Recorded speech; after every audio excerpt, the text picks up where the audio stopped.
কেউ যদি জীবনে ফরজ রোজা একটা নিজে থেকে ছেড়ে দেয়, সারা জিন্দেগি, হাদিসে আছে, জিন্দেগি ভর রোজা রাখলে একটা রোজার মাসুল দিতে পারবে। নিজে থেকে মন থেকে যদি ইচ্ছা করে ছাড়ে, অসুখ বিসুখ আলাদা, মন থেকে ছাড়লে। ফরজ নামাজ নাই, ফরজ রোজা নাই, নফল নিয়ে মারামারি করছিস কেন? নফল নিয়ে তারা মারামারি করবে যারা ফরজে তাগিদ রেখেছে, যারা 5 ওয়াক্তের নামাজি, যারা 365 দিন নামাজ পড়ে। আমাদের দেশের লোক তো 27 রাত্রিতে মসজিদে ভিড় করে রমজান মাসে। আপনাদের এখানে কি হয়? 27 হয়? পানিটা কোথায় আছে দেন তো? 27 রাত্রিতে ভিড়। আমাদের বর্ধমানের সীতাভোগ মিহিদানা বিখ্যাত মিষ্টি, নাম শুনেছেন? হ্যাঁ। তো আমাদের অনেক মসজিদে জানেন 5 কেজি 10 কেজি করে মিহিদানা সীতাভোগ কিনে নিয়ে চলে আসে 27 রাত্রিতে। বললে কি হলো? বলে আজকে জান্নাতে যাব। একদিনও নামাজ পড়ে নাই তারাবি। কি বললেন? পুরো রমজান মাসটা নামাজ পড়ে নাই। বলে 27 রাত্রে নামাজ পড়বো। কে বললো? আমি আপনাদেরকে চ্যালেঞ্জ দিয়ে গেলাম, পৃথিবীর কোনো মৌলবি, কোনো মুফতি, কোনো হুজুর যদি প্রমাণ করিয়ে দেয় 27 রাত্রিটা শবে কদরের রাত্রি, সেই মৌলবি মুফতির জুতোর মালা পরে শওকতের বেটা পশ্চিম বাংলায় বয়ান করবে ইনশাআল্লাহ। চ্যালেঞ্জ ছুড়লাম। আমি আবার আসছি 24 পরগনায়, জামালপুরের পাশে একটা জলসা আছে। আপনারা জুতোর মালা নিয়ে যাবেন আর সেই মৌলবি আর মুফতিকে আমার কাছে নিয়ে যাবেন, যে 27 রাত্রিটাই শবে কদরের রাত্রি, এটা প্রমাণ করিয়ে দিবে। বিসমিল্লাহ। যদি এটা সত্য হয়, সেই দিনই আমি এলান করব 27 রাত্রি যদি শবে কদর হয়, মসজিদগুলোয় ইমাম রাখার দরকার নাই, খালি একদিন ইমাম রাখবি। কবে? 27 রাত্রিতে ইমাম। একদিনে 500 টাকা দেবো। কেন?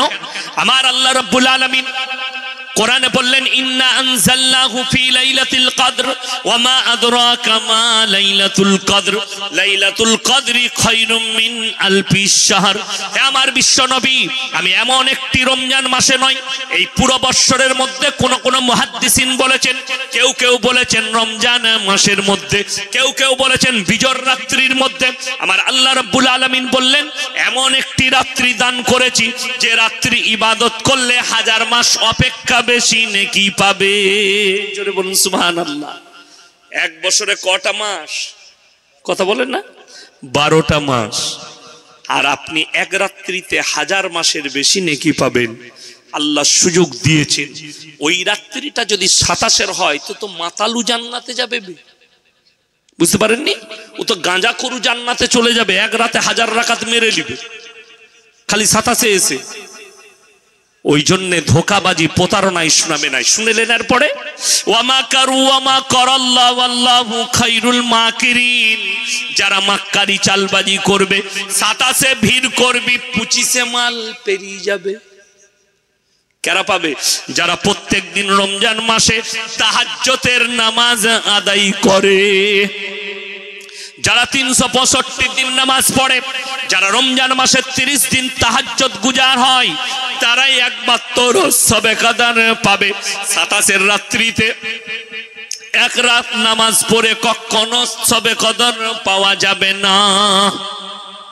এক রাত্রিতে নামাজ পড়ে শবে কদর কি করে পাবে?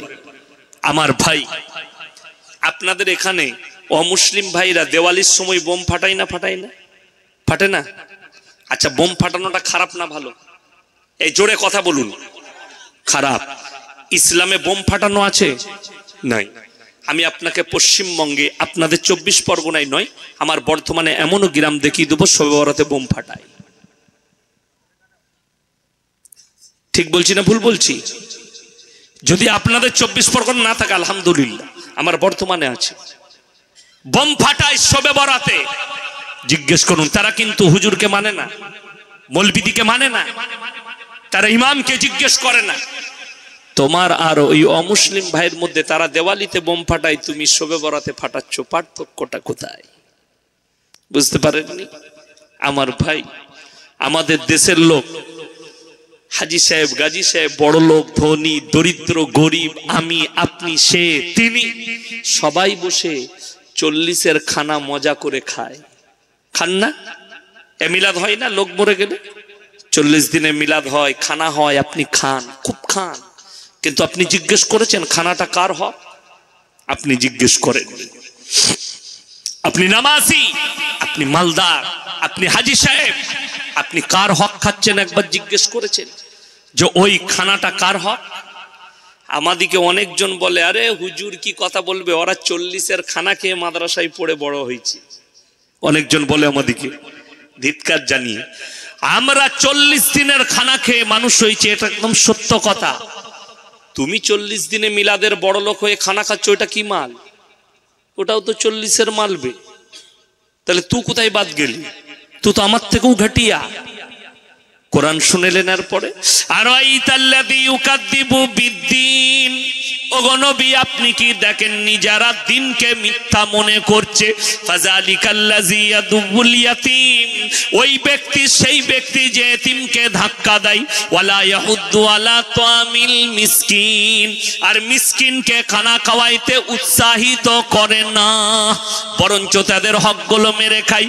ফাওয়াইলুল লিল মুসাল্লিন, ওই রকম নামাজীদের নামাজগুলো তাদের মুখেতে ছুঁড়ে মারা হবে, তাদের মুখেতে ছুঁড়ে মারা হবে ওই নামাজগুলো কিয়ামতের দিনে। আল্লাযীনা হুম আন সালাতিহিম সাহুন আল্লাযীনা হুম ইউরাউনা ওয়া ইয়ামনাউনাল মাউন, তারা নিজেদের নামাজে উদাসীন। তারা মনে করে আমরা যে নামাজ পড়ছি দারুণ নামাজ পড়ছি, মারাত্মক নামাজ পড়ছি। আজকে আমাদের সমাজে লোক মরে গেলে 40-এর খানা হলে এতিম আর মিসকিনকে দাওয়াত আগে দেওয়া হয় না, আগে গ্রামের মোড়লকে দে, বড় লোককে দে, চাচাকে দে, বুনাইকে দে, বিটিকে দে, শালিকে দে, শালাকে দে, ভাইরা ভাইকে দে, আপনার বিয়াইকে বলে আয়। এমন ভাবে দাওয়াত দিতে যাচ্ছে বাইকে করে, মনে হচ্ছে যেন ওর বাপের বিয়ে।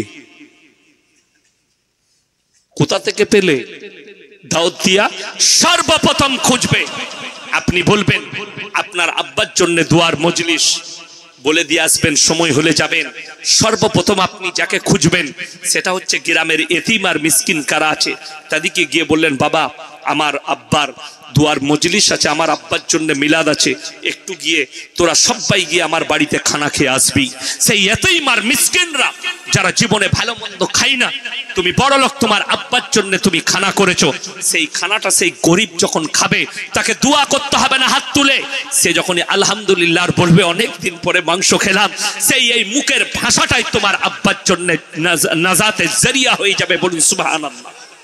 কিন্তু আমরা খুঁজি না গরিবকে, আমরা খুঁজি না ইতিমকে, আমরা খুঁজি না মিসকিনকে।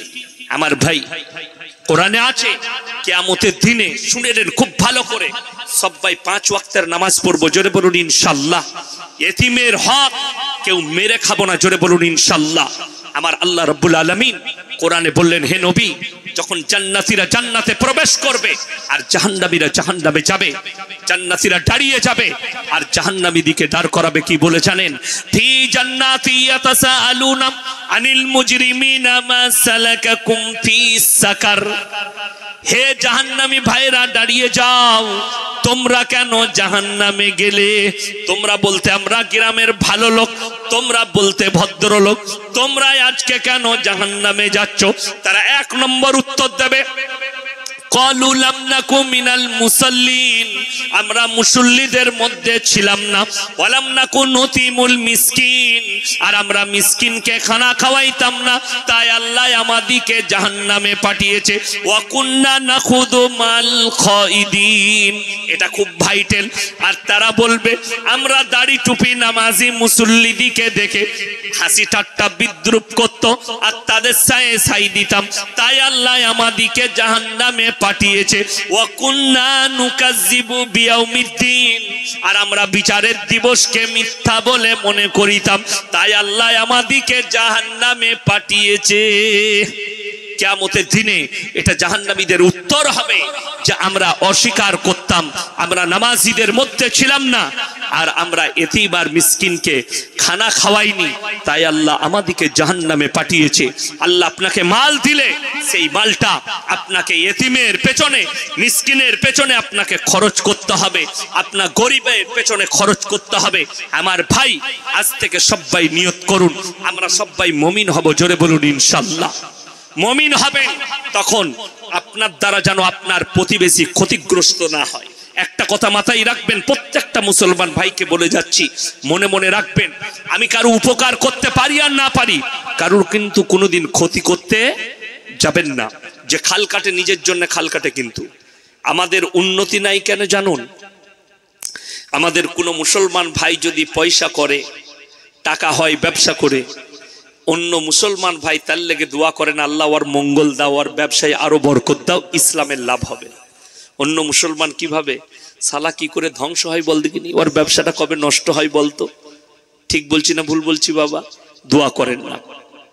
আপনার আমার ছেলের মঙ্গল হবে তখন শুনেলেন, ভাইয়ের ছেলের জন্য আপনাকে দোয়া করতে হবে, আল্লাহ আমার ভাইয়ের ছেলের মঙ্গল করো, আল্লাহ তুমি আমার ভাইয়ের ছেলের মঙ্গল করো, আল্লাহ তোমার মঙ্গল করবে। মায়েরা যদি শুনেলেন, মায়েদিকে অনুরোধ করছে, তোমরা দোয়া করবে, আল্লাহ আমার জায়ের ছেলের মঙ্গল করো, আল্লাহ তোমার ছেলের মঙ্গল করবে। আল্লাহ জায়ের ছেলের বুদ্ধি দাও, আল্লাহ তোমার ছেলের বুদ্ধি দেবে। যদি লোকের জন্য দোয়া করেন, সেই দোয়াটা আল্লাহ ঘুরিয়ে দেয় তোমার উপরে। আর যারা লোকের উপরে হিংসা করে, লোকের বিপদ চায়, আল্লাহ তার উপরই ওইটা বাড়তে দেয়। আমার ভাই, কোরআনে আল্লাহ তাআলা সাবধান বাণী দিলেন। নবীজি সাল্লাল্লাহু আলাইহি সাল্লামের কাছে কিছু এমন মানুষ এসে বসতো যারা মুনাফিক ছিল, যারা কথার উলট পালট করত। নবীজি এক কথা বলতো বেঈমান কাফেরকে, আর এক কথা বলতো, পেছনে একরকম ছিল, সামনে একরকম। আমার আল্লাহ কোরআনে বললেন, ওয়াইলুল লিকুল্লি হুমাযাতিল লুমাযা الذي جمع مالا وعدده يحسب أن ماله أخلده كلا لينبذن في الحطمة وما أدراك ما الحطمة نار الله الموقدة التي تطلع على الأفئدة إنها عليهم موصدة في عمد ممددة। হে আমার নবী বলো, ওয়াইলুল লিকুল্লি হুমাযাতিল লুমাযা, তোমাদের মধ্যে কিছু এমন মানুষ আছে, সামনে একরকম, পেছনে একরকম। বাজারে দেখা হয়েছে, আসসালামু আলাইকুম ভাই, ভালো আছেন? বুকে জড়িয়ে, আল্লাহ তোমার সঙ্গে কতদিন দেখা হয়নি। যেমনি আপনি চলে গেলেন, বলছে শালা এখনো মরেনি, বেঁচে আছে। এ মাল আছে না নাই আমাদের দেশে? গাদা আছে। আপনার সামনে একরকম, পেছনে একরকম। পরের আয়াতে আল্লাহ বললেন, আল্লাযী জামা আমালাহু ওয়া আদ্দাদা, তারা মাল জমা করে আর বারবার গুণয়ন করে রাখে। তারা ধন সম্পদ জোগাড় করার পরে তারা ভাবে এই ধন সম্পদ আমাদের কাছ থেকে আর কোনোদিন যাবে না। কাল্লা লায়ুমবাদান্না ফিল হুতামা, যারা মালগুলোকে জমি আলমারিতে রেখেছেন, ব্যাংকে রেখেছেন, পালঙ্গের তলায় টাকা রেখেছেন, ওই টাকাটা আল্লাহর রাস্তায় খরচ করতে যদি ইচ্ছা না যায়, ওই টাকাটা যদি দিনের রাস্তায় খরচ না হয়, আপনি গুনে গুনে টাকাগুলো ভরে রেখেছেন, ওই টাকার মজা কি, ওটা যদি জানতে চান একটু গিয়ে পার্থবাবুকে জিজ্ঞেস করে আসুন। বুঝতে পারেননি আমার কথাটা, যে কত মজা? আমি কালকে জিজ্ঞেস করেছি, পরশু, যে বাবা বলো তো টাকায় সুখ আছে কিনা? সবাই বলছে জি হুজুর টাকায় সুখ আছে। এমন তাই? যদি টাকায় সুখ হয় তাহলে পার্থবাবুকে জিজ্ঞেস করো কত সুখ। বুঝতে পারেননি? আমার ভাই, একটা কথা মাথায় রাখবেন, আল্লাহর কসম করে বলছি, সুখ টাকায় আছে, ওই টাকায় নয়, হারাম টাকায় নয়। আপনি যদি হালাল ইনকাম করেন, সেটা যদি 100 টাকা হয়, সেটা দুনিয়াতেও কামিয়াব, আখিরাতেও কামিয়াব। আর ওই টাকায় যদি আপনি ডাল আলু খান, শাক ভাত খান, আল্লাহর কসম ওটাতেই সুখ আছে। আপনারা জানেন, আপনাদের ইমাম সাহেব, আপনি ইমাম তো, কত বেতন আপনার বলুন? 6000 টাকা বেতন। রাগ করেন না, মসজিদে মাঠবেল আছে তো, আল্লাহু আকবার, রাগ করেন না। 100% মতওয়াল্লি মার খাবে। রাগ করছেন? এসি আছে আবার, ও হো হো হো, রাগ করে না। ইমাম সাহেবের সাথে আমার সেরকম কথা হয় না, আমি শুয়ে পড়লাম, একটু পানিটা খাওয়া হলো, সাথে আমি ঘুমিয়ে গেছিলাম, আমার শরীর খুব টাইট ছিল।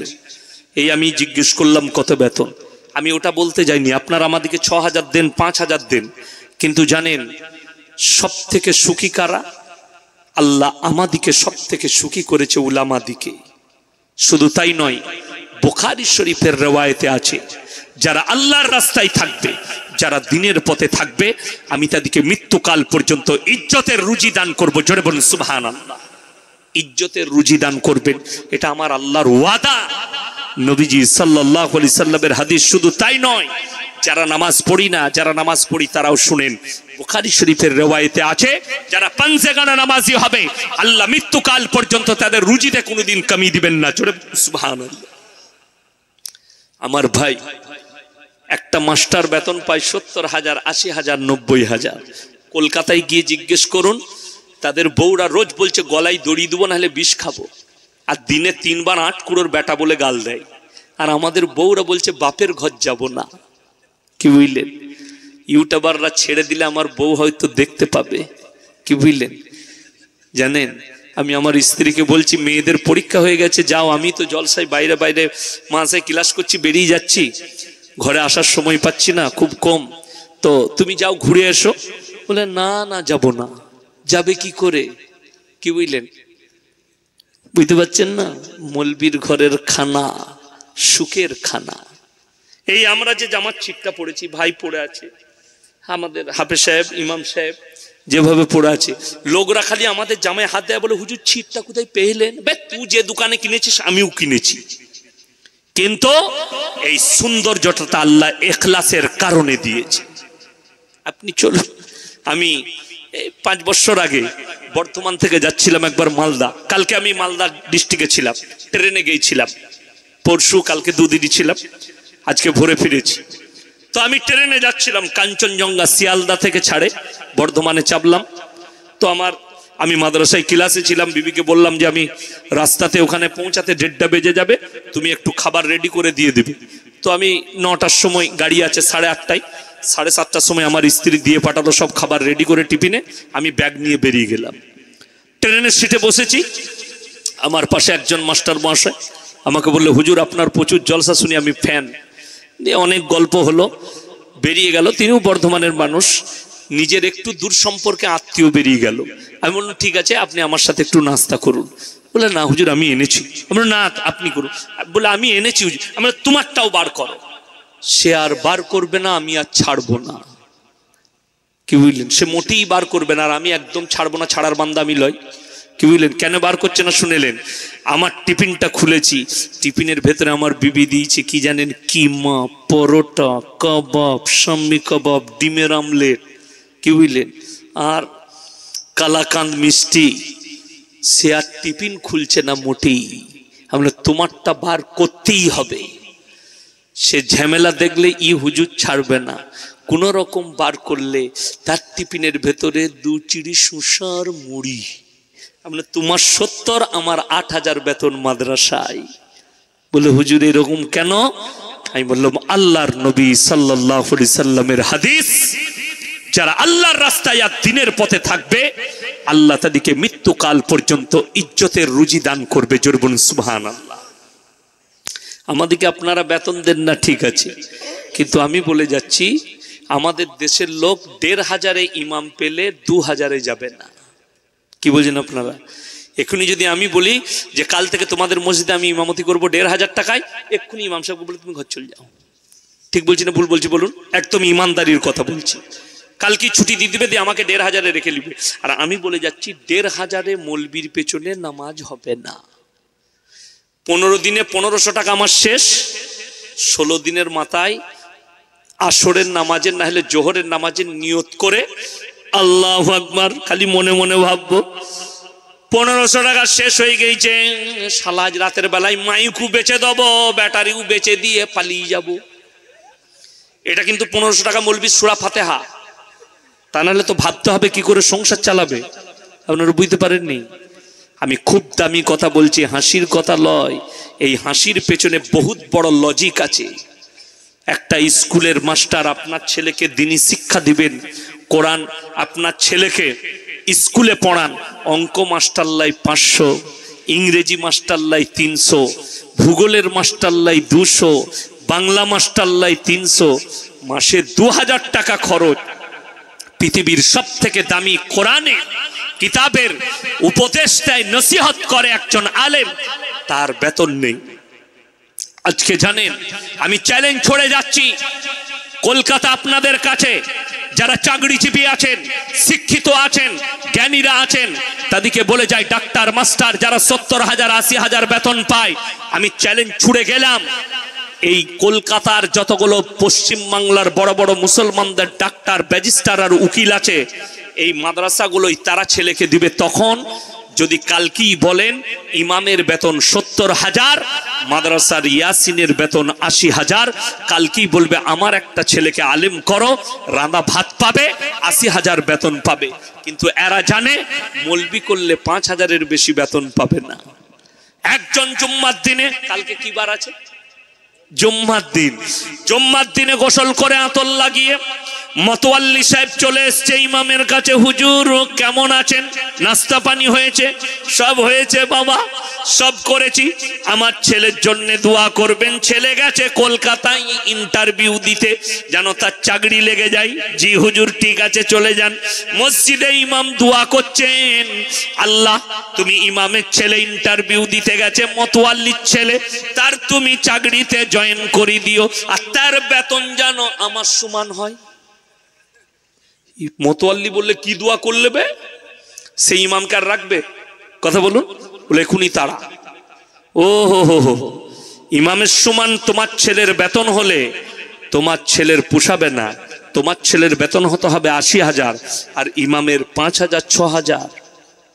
একটা রাজমিস্ত্রি 8টাই লাগে 3টেই ছেড়ে দেয়, তার বেতন 400 টাকা, 3 ছেড়ে 12,000। আর 24 ঘন্টা একটা ইমাম তোমার মসজিদে সময় দেয়, নিজের বিবি বাল বাচ্চাকে ছেড়ে। আপনি ভাবতে পারেন আপনি এসা নামাজ পড়ে বাড়িতে গিয়ে আপনি আপনার সন্তানকে সাথে করে নিয়ে খানা খান, আর ইমাম সাহেব একা মসজিদে বসে খানা খায়, ইমামের ছেলের কথা মনে পড়ে না? আমার বাড়িতে আমার লাল আছে, আমার বাড়িতে আমার সোনা আছে, তার মেয়ের কথা মনে পড়ে না যে পাশে বসে থাকলে জানটা ভরে যাবে?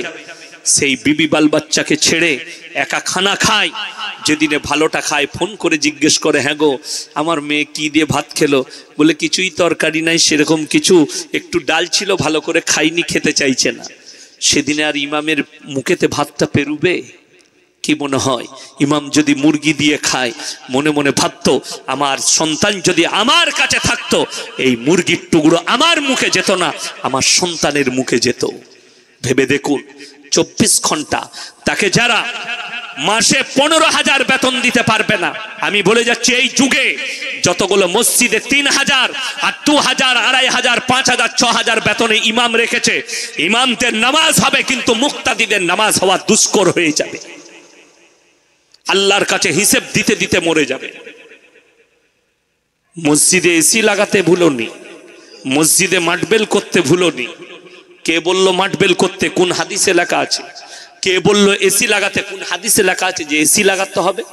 কোথায় পেলেন?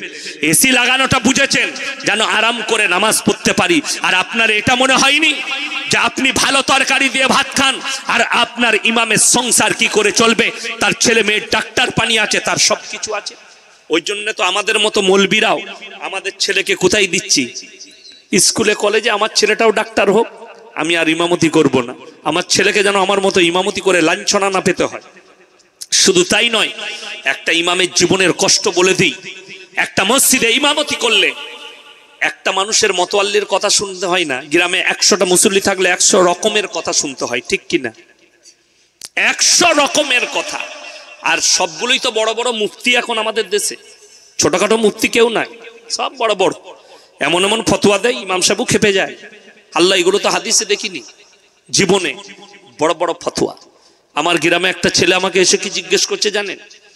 এগুলো যদি সাধারণ মৌলবীদিকে জিজ্ঞেস করে তারা পাগল হয়ে যাবে। আমাকে এসে, আমার বন্ধু হয় আবার ভাই হয়, আমাকে জিজ্ঞেস করছে, আচ্ছা ইয়াসিন ভাই, কবরস্থানে গেলে আন্ডার প্যান্ট পরে যেতে হবে ভেতরে, লুঙ্গির ভেতরে? তাকে কি উত্তর দেবো বলুন? আমি বললাম তুই শুধু আন্ডার প্যান্ট পরে যাবি, তোকে লুঙ্গি পরারও দরকার, তোর জন্য জায়েজ আছে। কি বলবেন? শুধু তাই নয়, আমাদিকে জিজ্ঞেস করছে, ফতোয়া দিচ্ছে। এখন শুনেলেন, এক শ্রেণীর লোক বেরিয়েছে, মেয়েরা ফতোয়া দিচ্ছে। আমাদের সমাজ তো চলছে হাদিসুন নিসা, এই মৌলবীদের হাদিসে চলে না, আমাদের হাদিস। আমাদেরকে দুটো কাজে রেখেছেন আপনারা, কটা কাজে বললাম? কটা কাজে বললাম? দুটো, হলে আর মোলে। হয়েছে কানে আজান দিতে হবে হুজুর, মরেছে জানাজা পড়তে হবে, বলে বাকি বাকি সবও আমরা বুঝে নেব। আমাদিকে কেউ ফোন করে না পুরো বৎসর। কখন ফোন করে জানেন আমাদের দেশের লোক? ঠিক কুরবানির সময় গরুর হাটে গিয়ে ফোনটা করে। এই বছরে আমাকে মুর্শিদাবাদ বেলডাঙ্গা হাট থেকে ফোন করেছে একজন, বলছে আপনি ইয়াসিন সাহেব তো? আমি বললাম হ্যাঁ। বলছে হুজুর একখান গরু কিনছি, গরুটা একটু পাটা টেনে টেনে চলছে, কুরবানি হবে? আমি বললাম তুই কিনেলে ও যেমন পা টেনে টেনে চলছে, তুই পা টেনে টেনে জান্নাতে ঢুকবি। কি বলবো বলুন তাকে? আমি বলবে হাটেতে আর গরু নেই ওই পা টানাটা ছাড়া, ভালো গরু হচ্ছে, তার মানে কমে হচ্ছে। এই তো কুরবানি। আপনাকে বাস্তব কথা বলে দিই, আমাদের দেশে এখন যে কুরবানি হচ্ছে, আমার মনে হয় 100টার মধ্যে 98% কুরবানি আল্লাহর বারগাহে কবুল হয় না। কেন বলে দিই, এখন তো কুরবানি মাংস খাওয়ার জন্য, তাই না? কালকে কুরবানি, আজকে গরু কিনে নিয়ে আসছি, তাহলে তোমার মহাব্বত কি এলো? হযরতে ইব্রাহিম আলাইহিস সালাতু ওয়াস সালামকে আল্লাহ বললেন তুমি তোমার মহাব্বতের জিনিসকে কুরবানি দাও। এখনকার যুবকরা দুদিন নামাজ পড়ে, দুটো হাদিস পড়ে, বলছে আমরা জান্নাতে যাবো। বে তুই জান্নাতে, তুই নামাজটা কেমন পড়েছিস সেটা দেখ। এখন তো আমাদের মতো মৌলবীরা লুঙ্গি পরে নামাজ পড়লে, পাঞ্জাবি পরে নামাজ পড়লে, আমাদের বাপ দাদারা কি পরে নামাজ পড়তো? পাঞ্জাবি পরে, ঠিক কি না? পড়তো না? পাঞ্জাবি, লুঙ্গি, পাইজামা, লম্বা জামা, গোল জামা পরে নামাজ পড়তো ইজ্জতের সঙ্গে। আর এখনকার নতুন নতুন ফতোয়া বেরিয়েছে, অনেক ছেলে দেখছি জিন্সের প্যান্ট পরে নামাজ পড়ছে। বলছে কোন হুজুর বললে নামাজ হবে না? কে বললে নামাজ হবে না? নামাজ হবে, কিন্তু তোর পেছনে যে থাকবে তারটা গোলমাল হবে। ও যখন সিজদায় যাচ্ছে, পেছনে চাচা আছে, ও সিজদায় যাওয়া মাত্র পেছনে চাচা আলী বাবার গুফা দেখতে পেল, তো ওর নামাজটা গেল। তো তোর নামাজটা কি হলো তুই নিজে ভাব। খবিসরা তো এরকম প্যান্ট বার করেছে, আর এরা বলছে মৌলবীরা কি জানে, কোরআন শুনেলেন। আমি খ্যাপামো করিনি, আর পাগলামি করিনি, আর গল্প গুজব করিনি, আপনাদেরকে কোরআন শোনাচ্ছি। সাবিকুন সাবিকুন উলাইকাল মুকাররাবুন ফি জান্নাতিন নাঈম সুল্লাতুম মিনাল আউয়ালিন। তোমাদের মধ্যে থেকে অল্প সংখ্যক আর তোমাদের পূর্ববর্তীদের মধ্যে থেকে বেশি সংখ্যক লোক জান্নাতে প্রবেশ করবে। তোমাদের মধ্যে অল্প সংখ্যক কেন বলে দিই? আগেকার মানুষদের কুরবানি কেমন ছিল প্রথমে বলে দিই। 1 বছর আগে থেকে ঘরে যে যা গাই থাকতো কিংবা গরু থাকতো সেটাকে কুরবানি নিয়ত করে পালতো না। তার যখন জবাও হতো, তার যখন কুরবানি হতো, ঘরের মালকিন, যে ঘরের গিন্নি, যে তাকে খাবার খাইয়েছে, যে তাকে পানি পান করিয়েছে, জবাইয়ের সময় তার চোখ দিয়ে দরদর করে পানি পড়তো। মালিক যার পশু, সে জবাই করার সময় তার চোখ দিয়ে দরদর করে পানি পড়তো। আর আমাদের এখন কি, ধরবে শালা, ধর ভালো করে, হয়ে গেল কুরবানি। দিয়ে না ছাড়াতে 1 কেজি নিয়ে যা, ভালো করে রান্না করে নিয়ে, কি বলেন? এই তো কুরবানি আমাদের। নিয়াই ধর শালা ফেলা, হয়ে গেল কুরবানি। কি করে তুমি মহাব্বত নিয়ে এলে? কমপক্ষে 1 মাসও পালো বাড়িতে নিয়ে এসে, 1 মাস না হলো বাড়িতে রাখো কষ্ট করে। এখন শুনেন, রেডিমেড কুরবানি হবে, সময় আসছে। কি কুরবানি বললাম? রেডিমেড। বলে দিই, কলকাতায় আছে, ফোন করো, হ্যালো হ্যাঁ আমার কুরবানিটা দিয়ে দিস তো। আমি যেতে পারবো না, কুরবানি দিয়ে দিবি। হয়ে গেল রেডিমেড কুরবানি। পয়সা পাঠিয়ে দিলে ফোন পে কুরবানি হবে, ফোন পে কুরবানি। কি বললেন? ফোন পেতে টাকা পাঠাবে, কুরবানি দিয়ে দে। ই দিলে না দিলে ও মনে করলে আমি একদম জান্নাত রেডি করে নিলাম, তো ওই জন্যই তো জান্নাতে যেতে পারবি না। মহাব্বত কই? কুরবানি ছেলে খেলা লয়, নামাজ ছেলে খেলা লয়। আমার বাবাজিরা, আমার ভাইয়েরা, যে যুগটা শুরু হয়েছে, লেখেলেন কাগজ থাকে তা নোট করুন, 100টার মধ্যে 98 জন জাহান্নামে যাবে। নামাজ পড়ার পরেও, তাহাজ্জুদ গুজার হওয়ার পরেও, আপনার তসবিহ করার পরেও জাহান্নামে প্রবেশ করবে। তার কারণ একটাই, আমাদের দেশের লোক নামাজ তো পড়ে, মা বাবাকে ভাত দেয় না। নামাজ তো পড়ে, নিজের স্ত্রীর সঙ্গে ভালো ব্যবহার করে না। নামাজ তো পড়ে, ভাইয়ের সঙ্গে ভালো ব্যবহার নেই। নামাজ তো পড়ে, প্রতিবেশীর সঙ্গে ভালো ব্যবহার নেই। নামাজ তো পড়ে, নিজের ভাইয়ের ওপরে ছুরি চালায়। নামাজ তো পড়ে, ভাইয়ের হক মেরে খাচ্ছে। নামাজ তো পড়ে, লোকের হক মেরে খাচ্ছে। তুমি জান্নাতে যাব বলছো? কে বললো? আল্লাহ কিয়ামতের দিনে, নামাজ হচ্ছে আল্লাহর হক, রোজা হচ্ছে আল্লাহর হক, আল্লাহর রাজা বান্দাগি গুলো হচ্ছে আল্লাহর হক। তার মধ্যে কমিয়ে এলে আল্লাহ ইচ্ছা করলে ক্ষমা করবেন।